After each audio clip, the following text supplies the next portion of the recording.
Hey, what's going on, everybody? Thank you all for tuning into the show. I got my crew with me, Darnell and Tyler. I'm Trey, and we're coming your way with the 59th edition of the Don't Kill the Messengers podcast. It's about that time of the year for some NCAA basketball. Biggest time of the year for a lot of people, March Madness and everything. We're about to get into that really soon. But to start the NCAA basketball conversation off, we're about to hit it off with last week's conference tournaments. Guys, what did you think about the tournaments? Let's just start off with the SEC.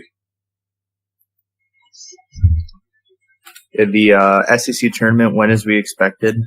Kentucky ran the table, looked pretty good doing it. An interesting final, in my opinion. Arkansas, not really on the radar, ended up being an 8 seed in the tournament, which, it isn't too bad. Really for any team, you get into the tournament and you have a chance. So, credit to Arkansas getting into the SEC final and helping the resume out a little bit. But, Kentucky is just a big, strong good on both ends of the floor, and, good coaching wins in March, and Calipari knows how to win. So, this is what we expected. And that was kind of the story of the SEC all year. Yeah, no big surprises in this one. The most talented team just kind of ran the table, and that's just the way it went. Kentucky was just juggernaut, went through everybody and did what they needed to do, took it down. All right. Now, what do you guys think about the Pac-12? This one, well, Darnell and I both kind of sided with UCLA, but Arizona got hot in the end and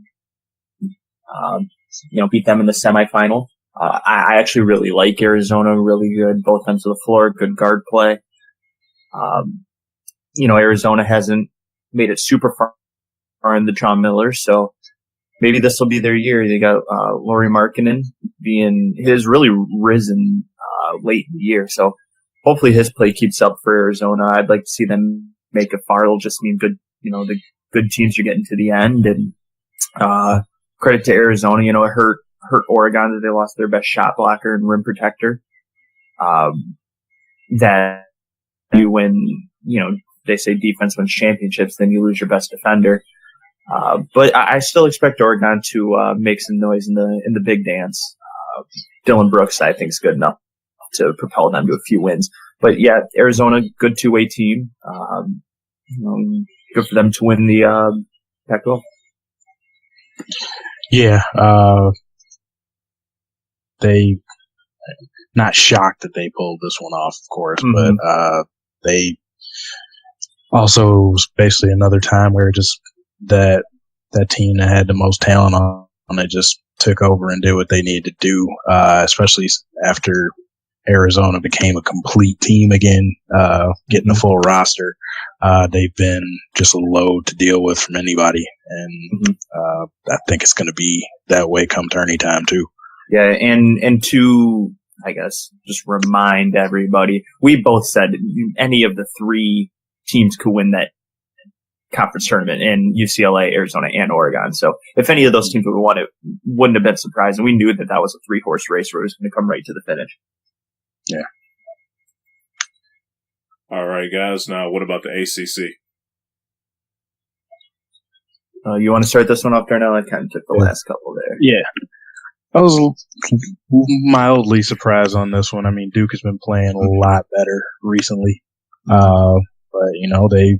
they seem to be putting it together, and they're looking like that team that started the season ranked number 1 in the nation. Yeah. They're doing some nice things. Jason Tatum's picking it up. The habitual tripper seems to be keeping himself under control, and they're playing good basketball. Yeah, completely agree.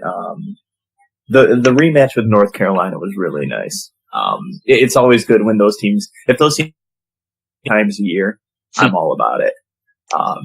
If they meet each other in the final, that would be probably one of the most watched finals ever. But, Duke, like you said, playing some great basketball. I like to say the two things win at tournament time: good coaching and good guard play. Grayson Allen's playing really good. Luke Kennard's playing really good, and Jason Tatum's playing the best basketball he's played all year.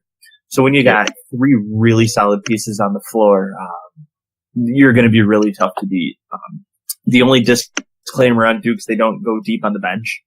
I think they typically only go about 7 guys. So it'll be interesting to see if that catches up to them from all of my brackets. But Coach K knows how to win at this time. He knows how to prepare his guys, and nice ACC tournament win for Duke after losing that last game of the year to North Carolina and actually falling them to the 5th seed as opposed to rising up to the 4 seed. And who knows if that would have made any difference for them, or if that made the difference for them. Just need to look back and see how things play out. At the end of the day, they won it, and they're playing really good basketball. One of the hotter teams in America right now, too. All right, yeah, I know you're pretty hyped about this, Ty, but what did you guys think about the Big Ten tourney? I didn't see it coming at all. This one's probably the surprise out of all of them.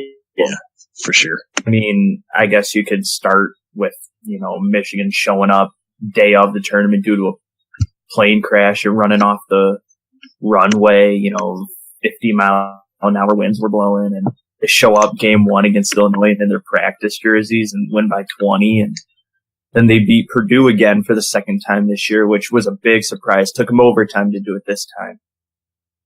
A good game, though. And then tough one out against Minnesota and Wisconsin, too. All really good teams. But, Michigan did a lot of things well. They shot the 3 well. And then late as the tournament went on, they progressed to a more balanced offense. Mo Wagner kind of disappeared for a while, which if you're a Michigan fan, that's a little concerning. But he had a pretty good title game. And then DJ Wilson, it seems like if Mo disappears, DJ Wilson shows up. So that's nice. Derek Walton Jr. has been really good all year. I think he took it a little for not named first team Big Ten. I think he had the strong case for it. I understand why he ended up being picked to the second team, but Michigan won it. It landed them a 7 seed in the tournament. They were being projected about an 8 going in, so that's kind of a nice little surprise. But big surprise for me. At the beginning they'd be much, but Big Ten champions are in the tournament, and anything can happen from here. Yeah, they were definitely a surprise team. I mean, I thought they were coming in hot. I thought they might get a couple games and push a team or so. But I mean, just the way they ran through and how consistently they played, like they've been playing over the last month. They're scary and they're dangerous. And the uplifted play of Wilson has been, and I'm a little bit on the other side from you, Ty. I thought Derek Wilson was a little subpar up until basically middle of last month or so. For being a senior and like this is his year to take over. But I mean, as of late, he's been what you would expect your senior leading point guard to be. I mean, doing a little bit of everything. Like that final game, what do you have? Like 22, 7 assists, 6 boards. He's picked it up, and they're looking scary for at the right time now, coming into the big dance. Yeah, I'll definitely agree with you there on Derek Walton. The point, he played a lot better in the second half of the season than he did in the first half. And I guess a little more specifically, the second half of Big Ten play. They won 8 of their last 10 in the regular season, then made that run through the tournament.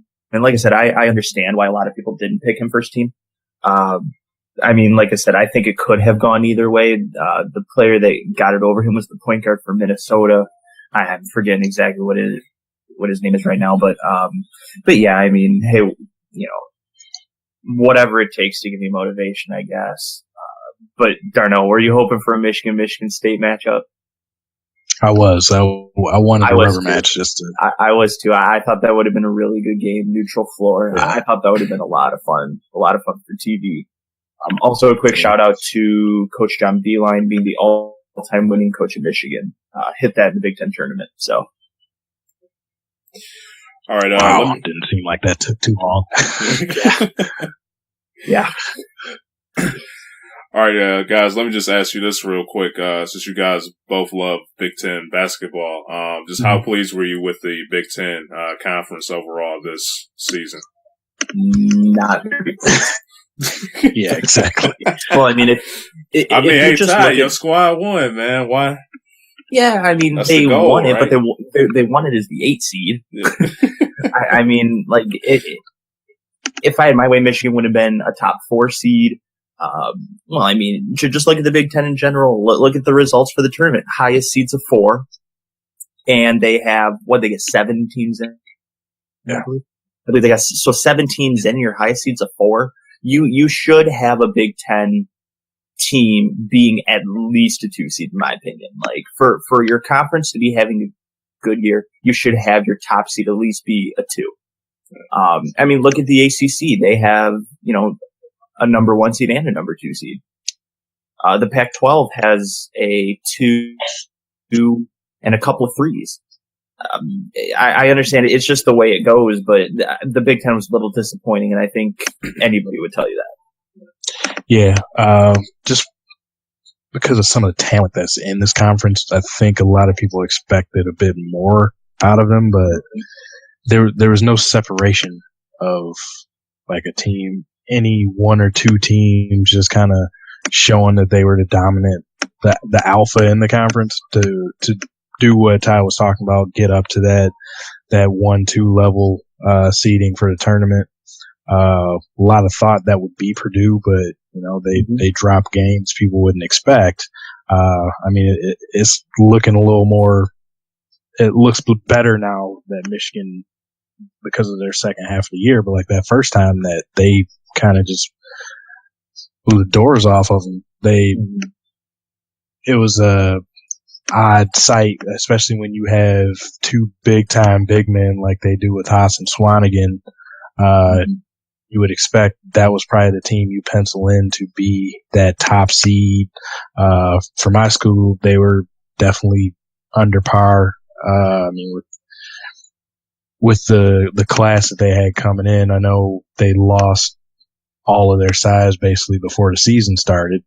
But coming down to where basically people were still questioning whether they were in or out coming up to the tournament.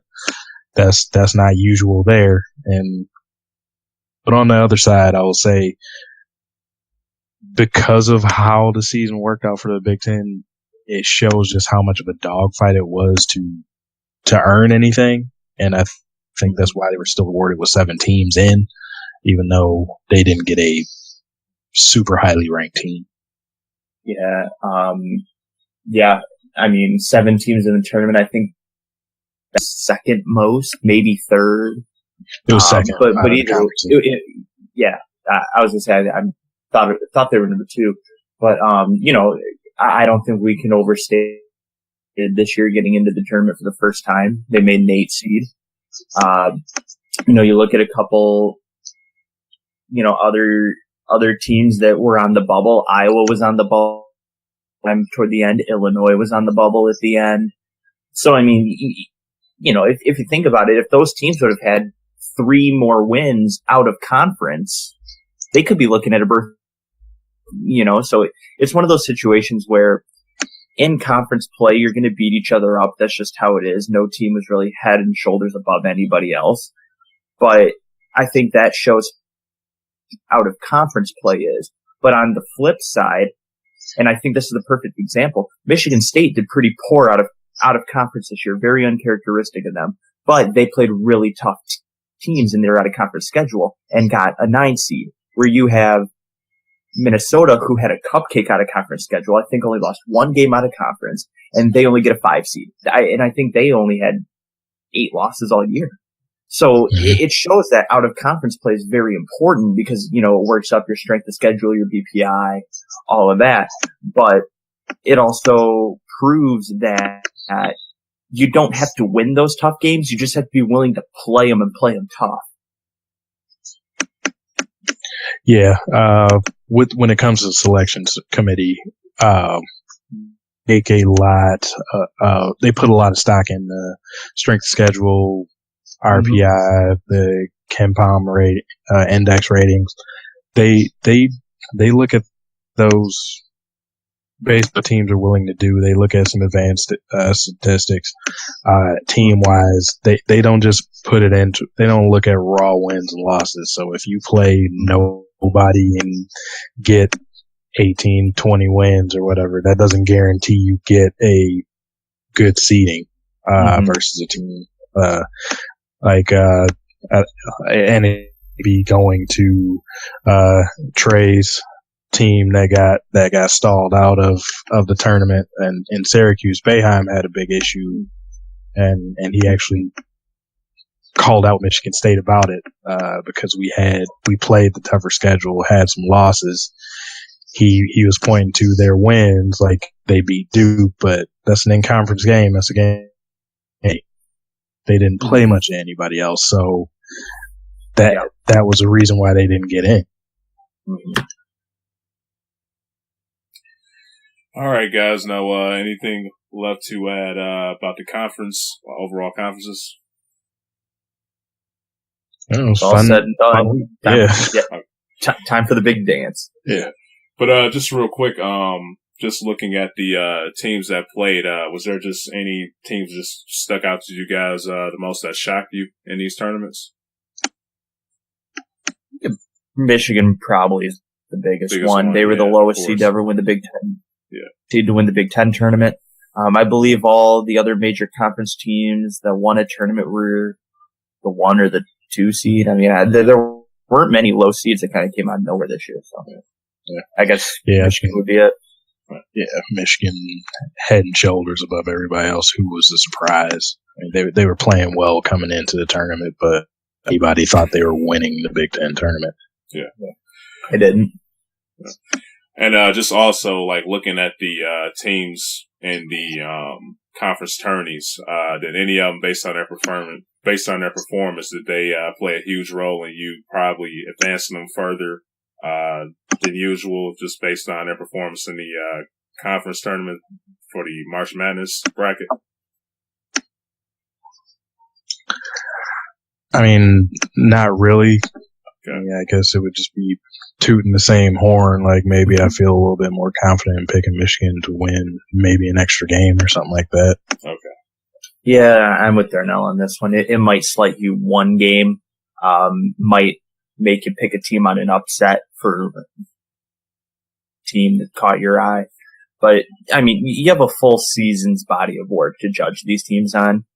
For someone like Darnell and myself who follow it pretty consistently from the very beginning, we know what these teams are capable of when we've seen them progress all year long. So just to base it off I think a prime example is Kansas. They lost their first round game to TCU, a team that, and I'm still going to pick them to go very far. So the conference tournament doesn't give much water for me. It's the full season's body of work, and we've seen plenty of these teams not judge them just based off of 4 games in 4 days. Okay. All right, to change it up a little bit, we're about to talk about Lonzo Ball's dad. I believe his name's LeVar Ball.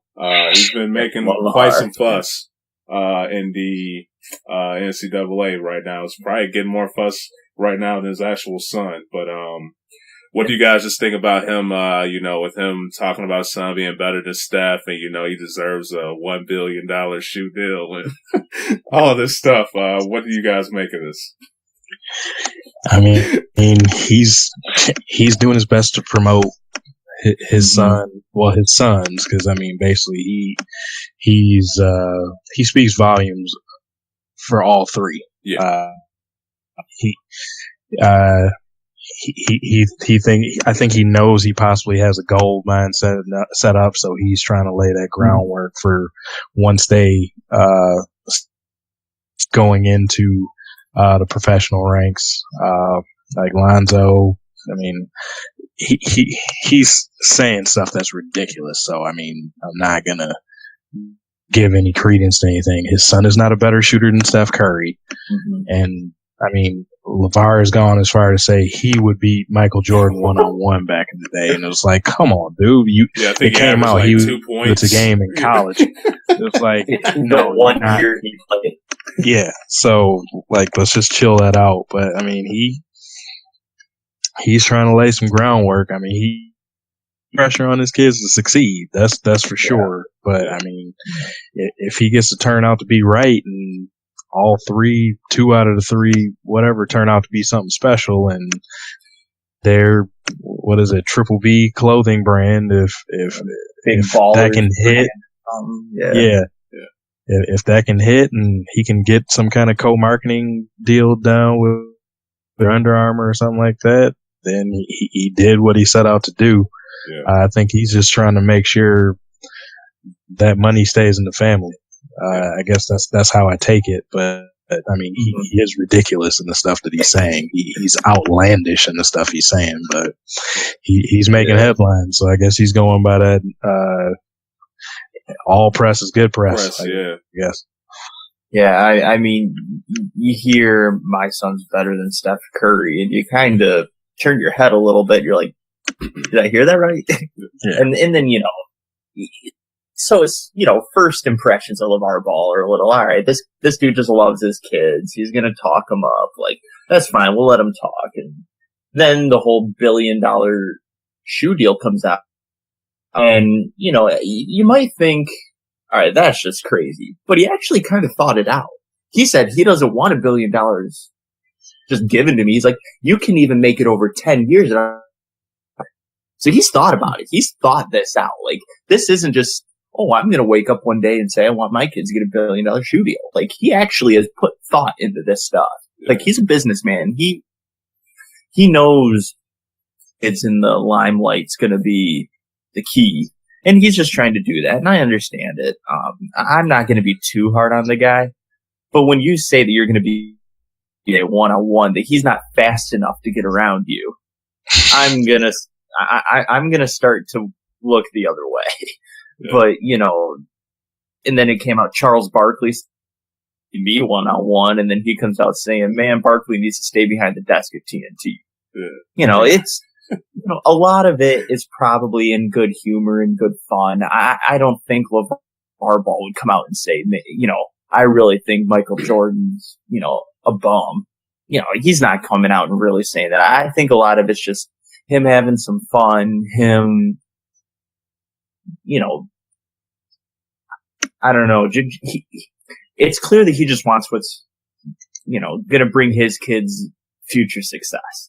There's no doubt in that. And, I heard on a talk show earlier this week that LeVar Ball is actually a really cool dude.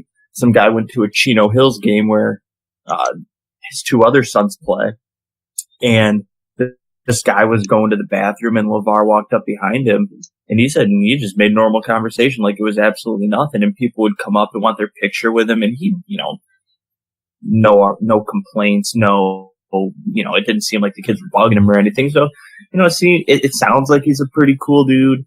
He'd be good for a lot of laughs, that's for sure, but too much problem with what he's doing, because at the end of the day, it's going to be brands like Nike and Adidas that are making final decisions, and they've heard parents blow their kids up bigger than a balloon, so they know what's real, they know what's not real.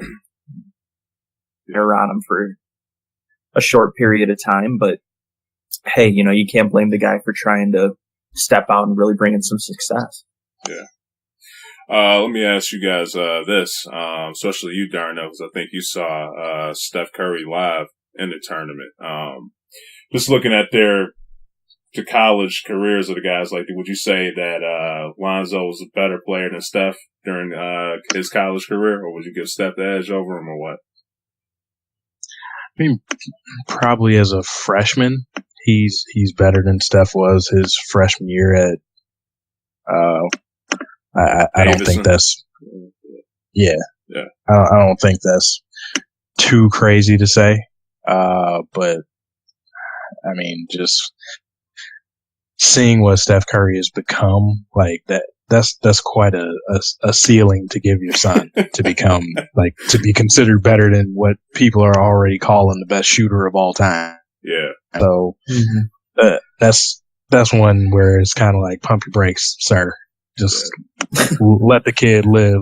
Let's see what he turns out to be. I mean, if you want to say that stuff to him behind closed doors to motivate him, okay, but like, some of that is putting undue heat on his child. Because I mean, if he doesn't come into the NBA averaging what Steph's first year he did, still average something like 14 and 5 or 6 assists. Yeah.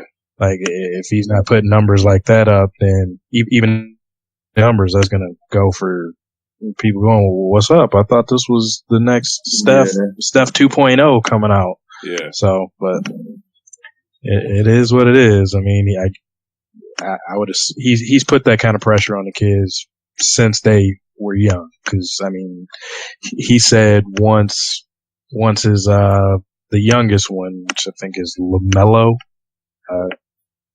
he said once he got to the high school that they were all in, they wouldn't lose another game. And I mean, he was close to right. They went undefeated to win a state championship, Alonzo's last year, and they lost their first game this year, and it was in the state championship for the high school team. So, I mean, all I know is they need to learn to play some defense. I don't know if you saw the highlights of any of their games. It's literally full court football passes to a wide open ball. Yeah, they do a lot of cherry picking. Yeah, and then they don't get back on defense. So they can learn to play some defense before they get $1 billion shoe deal. I mean, I understand you don't play defense in the NBA. James Harden's living proof, but got to play some defense in college. Yeah. Yep. Steph Curry, his rookie year, 17.5 points, 5.9 assists, 1.9 steals. So just have to see how dude ball. I shorted him on points. Yeah, that's a strong drink of coffee. All right, guys. Now, regular season's over. Like I said, March Madness about to start. Who are you guys candidate for Player of the Year?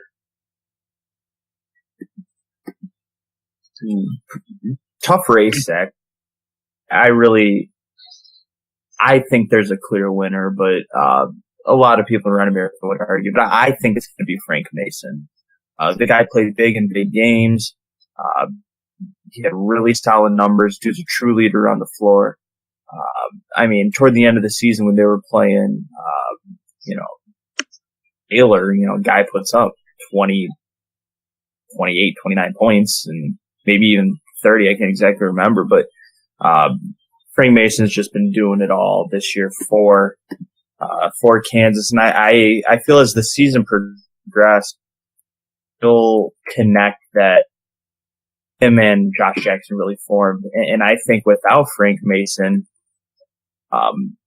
being the type of player that he is, I don't know that Josh Jackson would have turned into the player that he turned into, which ended up being a really solid player.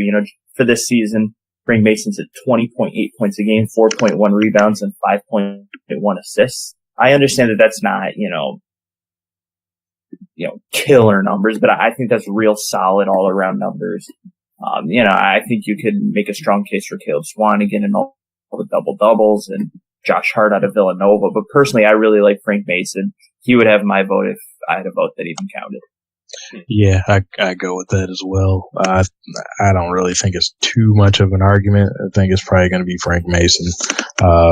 Josh Hart will probably be a distant second. Mason's just been consistent all year. He's been at the top of the stat sheet for Kansas, and for a team that I do think may have some Achilles heels to it, that in a one-game situation they might get exposed, but he's not a part of it. Been that rock for him that you can depend on getting. You know what you're going to get out of him, and he's been consistently good, and I think he's proven through the season he's definitely the player of the year. Yeah, and just real quick, Frank Mason is averaging more points and assists than Josh Hart, just about 2 fewer rebounds a game. Yeah. All right, guys, it's about that time. Let's get ready to talk about some March Madness. Just before we really get into it, just real quick, how many brackets did you guys do? Oh, I think I'm at 8. I think I filled out 8 this year. I'm currently filling out my second and third. Oh, so you got some catching up to do for Ty, man. Damn, 8. I'm not sure if I'm getting 8. I got maybe. One. Well, here's the thing. I fill out 2 real quick ones based on instinct, and the first one is straight instinct. The second one, I go a little more rationale. My third one, but because I'm too tired at that point from all the thinking I just did, I fill one out where Michigan wins the whole thing, just in case it happens. Because the one time it happens, I won't fill out a bracket where they won it all, and I'd feel absolutely terrible. And then I try and mix it up on a few of the other ones. Maybe make one a little more upset heavy. Put a little more reason into a couple other ones. So, it's not all just random. And I don't go out saying, "Oh, I picked the national champion on my 35th bracket." Yeah, I don't brag about that, but I fill out a few. All right, guys. Just what do you guys think about the seedings? I know earlier you guys were talking about how you think the Big Ten kind of got snubbed a little bit with the seedings, but just overall, how do you guys feel about the seedings for the tournament? I don't think they got snubbed. Oh, you don't think they earned No. Okay.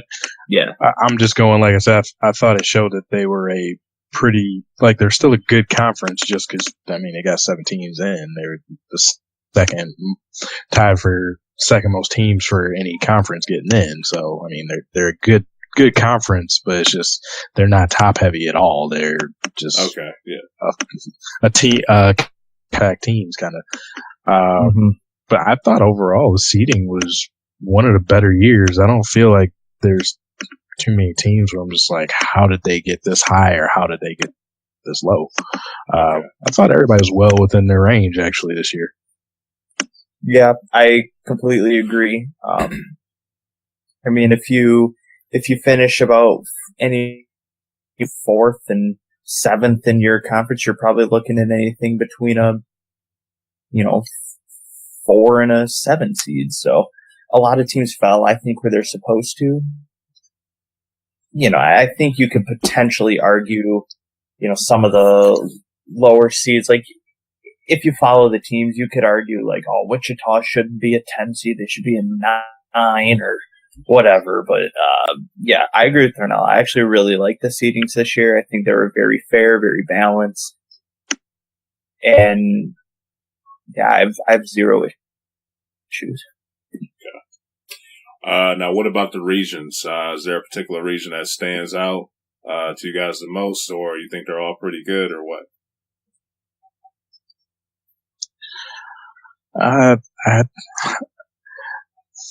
They're never all even. Of course, once you kind of just look at it and lay it out, I think probably the East and Midwest are the toughest on the 1 seeds. Villanova got the number 1 overall seed, but they have to deal with Duke. They got Baylor in there, Athletic. Depending on that, Wisconsin's a smart team. Yeah, and then depending on Virginia or Florida in that Elite 8, whoever they play, both of those are tough matchups just because of Virginia's defense, and Florida's the only other kind of all-around decent team in the SEC that they drew. And then in the Midwest region, Kansas, they have to deal with Louisville, who's a very good team, Michigan, who's hot, I'm not going to give Michigan State too much praise, but they do have some very good freshmen if they were to click in a capable. Game. Yeah, and like I said earlier, Kansas is a team that I feel they do have some things that can be exposed. Sometimes they do get a little complacent in games, and their offense can stall. So, and also, Purdue's in that region, and just because of how big they are and what they can do, I think they're a matchup nightmare for a. Yeah, I agree. I also think, personally, I would probably put that South region over that East region, just because I think the 1, 2, and 3 seed in that South region is probably the best 1, 2, and 3 out of all of them. I mean, you're looking at North Carolina, Kentucky, and UCLA. In that region, you also have, I think you have some better middle of the pack teams. You're looking at Butler, Cincinnati, Minnesota, and then if you want to even bring up a potential Wichita State, who's a really good mid-major this year. I think that South region is pretty tough. I'm not gonna, say any of them's harder than the other one, because like I told you guys before we got on, when it's one and done, it's all hard. Easy game in a one and done scenario. So, I look at it, I take every team with a grain of salt. Looking at picks and stuff, I feel like I struggled the most in that South region personally. Any particular matchups that just stuck out to you that you were just having trouble with?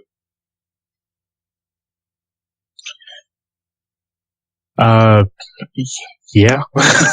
I had to do some thinking about, of course, my school's matchup. I think that's kind of a coin flip game. I went with the Spartans just out of being an alumni, but it's a matchup that scares me. I think Oklahoma State is actually a comparable team to Michigan because of how potent their offense is. They leave some things to be desired on defense, so that might be a difficult one to call. It'll be a fun game. I think that game, like, both teams might put up 90. But that was one that I had to think a lot about. Creighton, Rhode Island. That's one that I'm looking at might be an upset special there. And I mean, there's other teams that I think are close. Wisconsin, Virginia Tech. I think that was another good matchup there too. Yeah. Now, Trey, no change in brackets here if we start giving some results. But yeah, I agree with you there, Darnell. Rhode Island, I think I'm on. Another 11 seed I have a very close eye on is Xavier. Maryland has been a little upsetting this year. Melo Trimble kind of fell off the map, and you didn't hear about him at all after just about hearing all about him last year. So I'm looking at Xavier as an 11 seed. I'm looking at Wichita State as a 10, pulling a pretty favorable matchup against a 7 seed Dayton. Another low seed I'm looking at is Marquette. I think they could win a first round matchup. A lot of people are talking about East Tennessee State. Started to stitch wounds, but a lot of people still talking about Middle Tennessee being better than they were last year. So, I mean, a lot of low seeds are getting a lot of love this year, which makes it interesting, and as Darnell alluded to a couple of them, but all the 8-9 games are always a toss-up. A lot of people are talking about the Princeton Notre Dame than you might think. So, yeah, I mean, granted, I don't look past any game. I'll be watching as many of them as I can. So, there are a few that are tougher than others, but I think a lot of teams pulled really good matchups for the first round. All right, guys. Now, how far do you think your teams will actually go? I know one of your brackets, Ty, you said that you got Michigan going all the way, but you have to. Yeah, you have to. Yeah, but just realistically, just how are you guys feeling? I got, you kind of just brought it up, Darnell, but that Michigan State Miami matchup, that's going to be one I'm definitely going to be waiting to see, man. I'm just, they lost Michigan State. They lost a key player in Harris. I think, if it was to get tough, he could have been a guy that could get the team together, especially those young bucks on that team and, get them mentally, prepared, to come back or anything if it was to be close or, just keep them in there. But yeah, this Michigan State Miami matchup, man, I'm definitely going to be checking that one out. So yeah, but just, you guys take the floor, man. How do you think your teams will do? Well, I mean, as much as I love my team, I'm a realist about them. I got them winning one game and going out. Really? I do want to see them play Kansas. I like the idea of the matchup. Josh Jackson versus Michigan State. He picked Kansas over State. Those were his final two teams. Just to kind of see how him and Miles Bridges would go at it. I think that would be fun to watch. But yeah, just going, trying to be realistic. I have him losing to Kansas in a second. How's your faith, man? Because, even though this is a young team, man, you guys do got a coach. He's known to make a spark in this tournament. So, is it? I don't think they're going to get just blown out by Kansas or anything like that. But yeah. I just don't think they have enough, and just there hasn't been enough consistency in the team for me to feel comfortable just saying, oh yeah, I think I give them like a 60% chance to beat Kansas or a 50-50 chance. If things click, but I mean, just things have to they have to go against a lot of their tendencies to win this game. They would have to not turn the ball over, which they do a lot.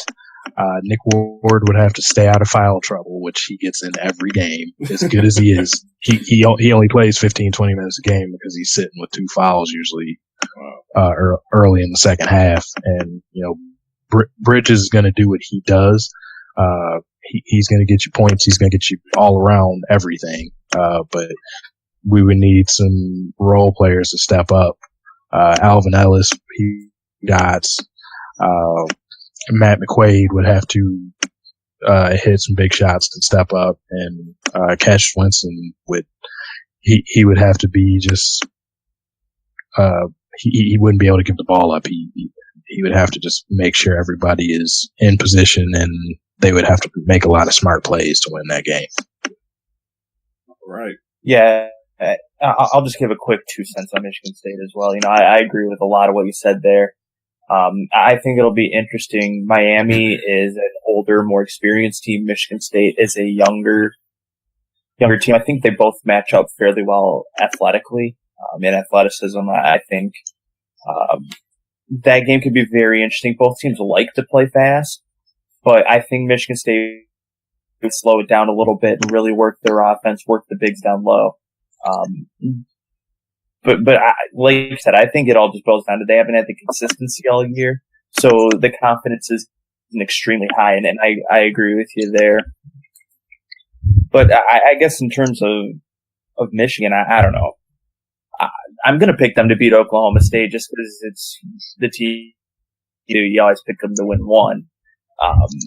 But if they play the way they played the Big Ten tournament, I think they should get past Oklahoma State, in a competitive game, but without too much problem, fairly well.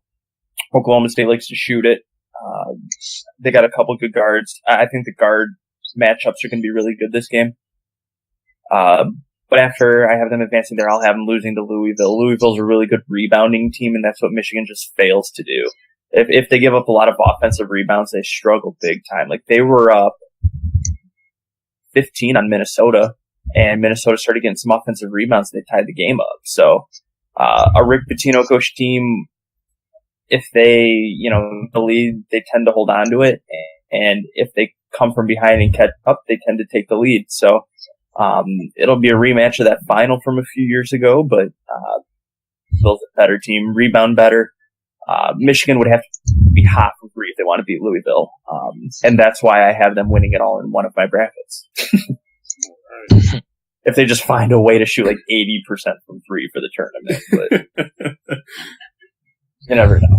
Yeah. But yeah, most likely I have them losing to Louisville. I think there's only one or two of my 8 brackets where I have them actually beating Louisville. All right, guys. Now, will you have anything else to add, Ty? No, just the odds aren't there. The odds aren't there. So. All right, guys. Yeah. So just like I said, it's March Madness starts up tomorrow and Friday. Like you said before the show, Darnell, you're going to be taking those days off. Just looking at these matchups, which matchups are you guys excited for the most to watch? Hey, I think that in terms of the first round, we can't really talk much past that first round. Yeah. But all of the 8-9 matchups tend to be good games because who the number 1 seed is going to be most likely be facing. So all the 8-9s should be pretty good. I'll be really interested to watch Northwestern, see how they perform their first tournament ever. But if there's like a legit, you should probably be watching this game right now, I'll probably go with, and it's so hard because I'm going to watch them all anyway, but. Yeah, for me, Ty, I don't know all these teams, man. Which one should I watch? Yeah. Honestly, Miami, Michigan State will be a really good one. I'm going to watch that one regardless. A lot of fun. Yeah, I think that game could be good. And, everyone's talking to Middle Tennessee State again. So I think Middle Tennessee State versus Minnesota will be a good one. Minnesota's pretty athletic and they're a strong defensive team. So, they talk about Middle Tennessee's offense running a lot of confusing looked, motions and screens, and they tend to catch defenses off guard. So it'll be interesting to see a good defensive team play against a team that, a lot of people say confuses defenses. Well, those will probably be the 2 that I would say you should probably keep an eye on. Like I said, Michigan State, Miami, just because those are 2 more prominent programs, solid squads, and then Minnesota Middle Tennessee game for the potential upset. All right. Yeah, and I mean, like I said earlier, I think we're picking each other's schools at this, but I think the Oklahoma State Michigan game is going to be fun just because it's going to be up and down and 2 really good offenses playing. So I would pencil that in or say anybody should try to make sure they tune into that one. Because I think that'll be fun, and I think Xavier Maryland will be fun to watch too. Yeah. That'll be a good game. Yeah, I think from what both of us mentioned, I think those are the ones to watch where you might get that crazy finish where somebody's hitting the shot with seconds left to win a game. All right. It just shows. It shows even though our schools hate each other, we can be cordial about it. All right, guys. We're really good people, I promise. Yeah. All right, we're just about to right now. Let's look at our Elite 8, and then break it down from there to see who we have in the finals. Got who wants to start off first with their Elite 8? I can start it. Okay. Yeah, Aaron. This is the bracket I filled out for our group, so I'm not gonna all of a sudden say, "Oh, well, this is the bracket I really meant." I'll stick to this one for you guys. In the East region, I have Villanova playing Duke. I think a lot of people are gonna have that. I think they're just the 2 clear-cut best teams in the East. In the Midwest, I have Kansas versus Louisville. Once again, I think they're just the 2 best teams coming out of that region. So, I got the 1s versus the 2s, but then I come down to the South region where I have North Carolina playing UC. I have UCLA edging out Kentucky to get to that point, and I think that'll just be one of those games where they just drain too much energy beating Kentucky, and then North Carolina just catches them. So, I got UNC versus UCLA in the South, and then in the West, I have Notre Dame Notre Dame versus Arizona. I think Arizona's the best team in that region, even though Gonzaga already beat them once this year. But I think Notre Dame will pull off the upset on Gonzaga there. Gonzaga always seems to fall a little short when they get hyped. So I'm going to try and stick away from them a little bit. So then from my Final Four, the East, I have Duke. Coming out of the Midwest, I have Kansas. Coming out of the South, I have North Carolina. Coming out of the West, I have Arizona. And then I have the national championship game of Duke versus Kansas. Oh, wait 1 second. Let me just make sure this is the one I'm doing for us. Oh, no, it's not. I lied.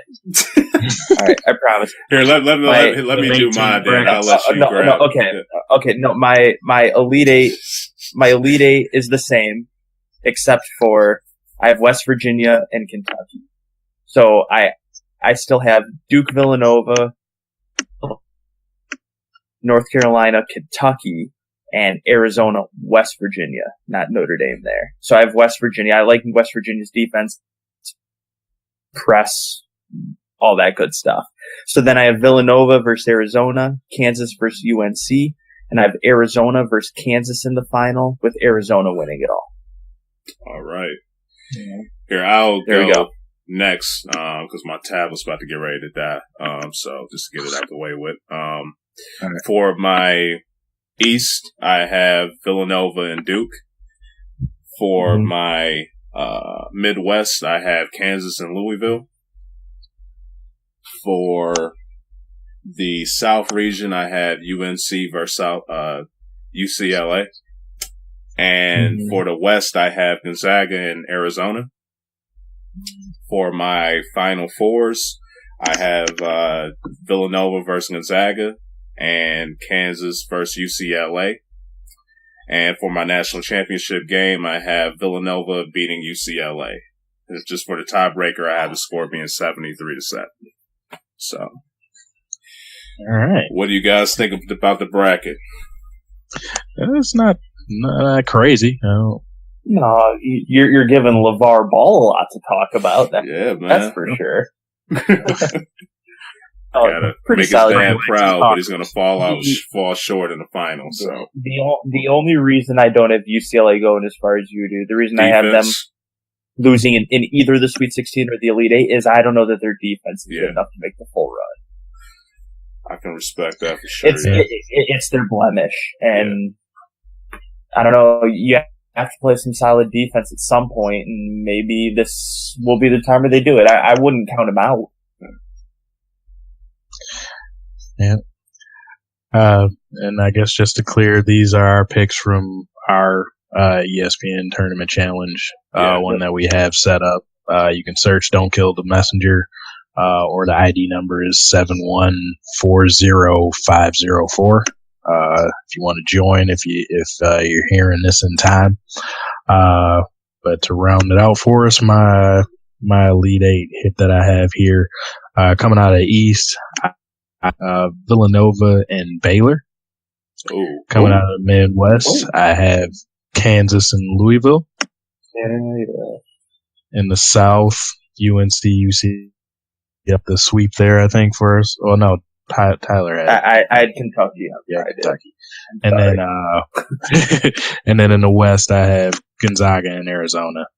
I have Baylor, Arizona, Kansas, UNC. Yep. Right. And in the final, I have Arizona over UNC, 74-70.